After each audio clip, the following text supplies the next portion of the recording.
আগামীকাল 7ই জুলাই 2026-এর জন্য মার্কেট বিশ্লেষণ। প্রথমে দেখব ডিএসসিএক্স আজ 12 পয়েন্ট প্লাস 1416 কোটি টার্নওভার।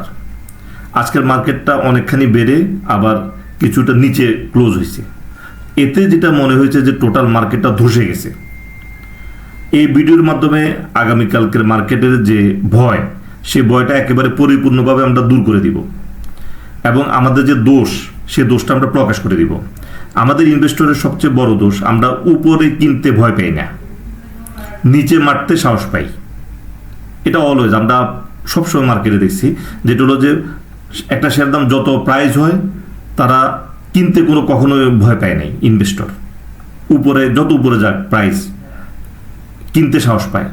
কিন্তু একটা শেয়ার যখন একটা লেভেল মেনটেন করে, সেখানে তারা নিচের দিকে মেরে দিতে তারা সাহস পায়, অর্থাৎ নিচে মারতে তারা সাহস করে, কিন্তু উপরে কিনতে তারা কখনো ভয় করে না। ব্যাপারটা উল্টা হওয়া উচিত ছিল। অর্থাৎ হলো যখন শেয়ার নিচে থাকবে তারা কিনবে, কিন্তু এখানে এটা হয় আমাদের মার্কেটে অলওয়েজ, যখন একটা শেয়ারের দাম বাড়ে, যত উপরে যাবে ইনভেস্টর তত বেশি পরিমাণে কেনা শুরু করে। এটা হলো যে আমাদের দোষ, এবং শেয়ার নিচে তারা মেরে দিতে সাহস পায়, এটাও তাদের আরেকটা দোষ। অর্থাৎ টোটাল বিষয়টা তারা উল্টাভাবে করে। তো আজকে যে আগামীকালকের মার্কেটের জন্য যে ভয়, সে ভয়টা হলো আমরা কয়েকটা শেয়ার দিয়ে এই ভয়গুলো আজকে প্রথমে দূর করে দিই। যেমন আমরা একটা শেয়ার দেখি, প্রথমে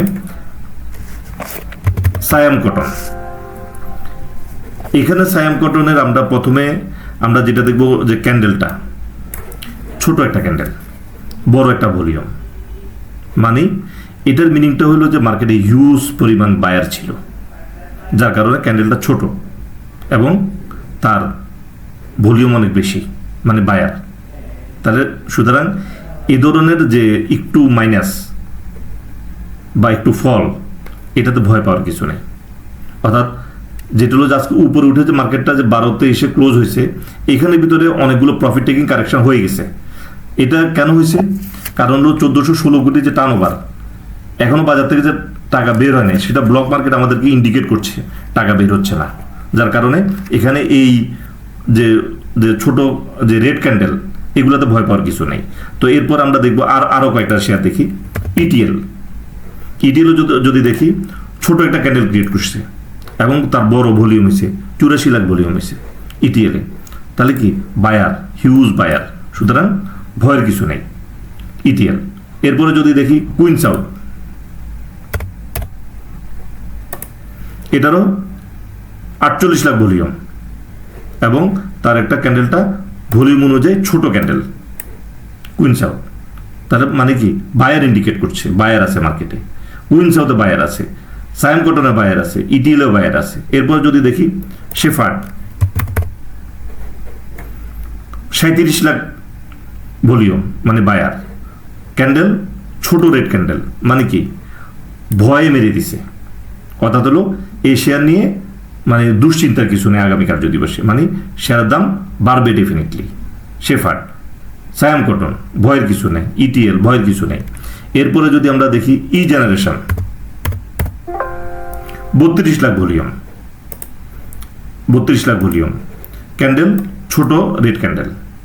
অর্থাৎ হলো যে পাবলিক ভয় মেরে দিছে, কিন্তু অ্যাভেলেবেল বায়ার ছিল, এটা খেয়াল করে নাই। অর্থাৎ যখন প্যানিক সেল হলে কি হয়, বড় রেড ক্যান্ডেল ক্রিয়েট হয়, ভলিউম বার ছোট হয়ে যায়। আর এখানে কি হচ্ছে, ভলিউম ছোট হয়ে গেছে, ভলিউম বড় হয়ে গেছে, ক্যান্ডেল ছোট হয়ে গেছে, মানে কি অ্যাভেলেবেল বায়ার আছে, সুতরাং এখানে ভয়ের কিছু নেই। কিন্তু এখানে পাবলিক বেশি ভয় পাচ্ছে, এই কারণে এই ভিডিও যে ভয়ের কিছু নেই। এরপরে যদি দেখি আমরা, যদি গ্লোবাল ইন্স্যুরেন্স, 14,61,000 ভলিউম ক্যান্ডেল, ছোট রেড ক্যান্ডেল।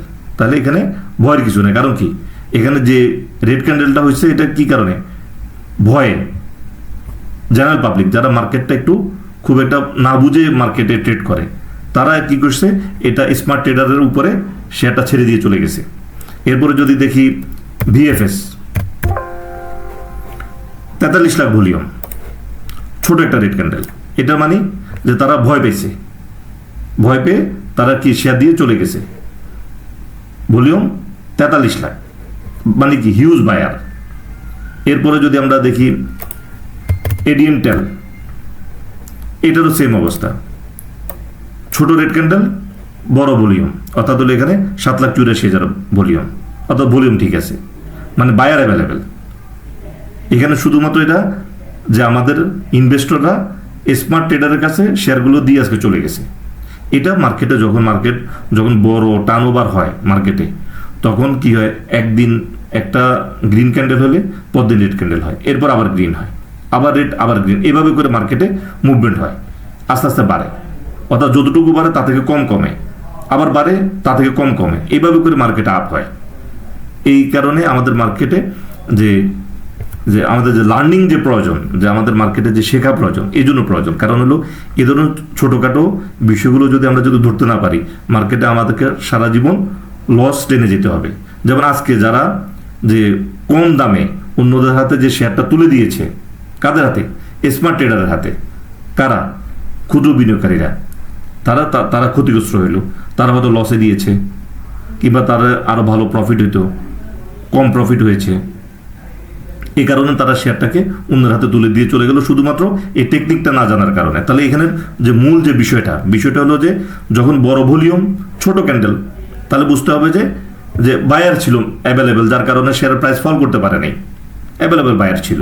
এবং প্রত্যেকটা শেয়ার, যতগুলো শেয়ার দেখেন আরও আছে, যদি আমরা দেখি সিনো বাংলা, ছোট ক্যান্ডেল, 9,72,000 ভলিউম, তাহলে তার ভলিউম বেশি কিন্তু ক্যান্ডেল ছোট, মানে কি পাবলিক শেয়ার দিয়ে চলে গেছে। এইভাবে আমরা যদি টোটাল মার্কেটটাকে বিশ্লেষণ করি, অজস্র শেয়ার আছে যে ক্যান্ডেল একেবারে ছোট হয়েছে, ভলিউম বার বড় ছিল, মানে বায়ার বেশি ছিল, এটা ইনভেস্টর খেয়াল না করে কি করলো, আজকে তারা শেয়ারগুলো দিয়ে চলে গেছে। এখানে তারাই গেইনার, যারা আজকে লাস্ট মুহূর্তে শেয়ার কিনেছিল যে অল্প প্রাইসে, এরা গেইনার। আর ভুল করলো কারা? যারা ছোট ক্যান্ডেলে শেয়ারগুলো দিয়ে চলে গেলো। তাহলে নেক্সট টাইম থেকে আমাদেরকে কি করতে হবে, যখনই দেখা যাবে যে ভলিউম বার বড় হচ্ছে আর ক্যান্ডেল ছোট, তাহলে সেখানে শেয়ার কিনতে হবে, এতে আর মার্কেটে আমরা লসের সম্মুখীন হব না। তো আজকের আলোচনাটা অত্যন্ত গুরুত্বপূর্ণ, ইফেক্টিভ। এটা আপনারা যথাসম্ভব শেয়ার করবেন, আমাদের কোর্সে অংশগ্রহণ করবেন, কারণ আমাদের কোর্সে অংশগ্রহণ করলে অন্তত যেটা হবে, লস হবে না, আমরা একটা ভালো মার্কেট পরবর্তী জেনারেশনের জন্য উপহার দিয়ে যাব। তো আজকের আলোচনা এই পর্যন্ত, ধন্যবাদ।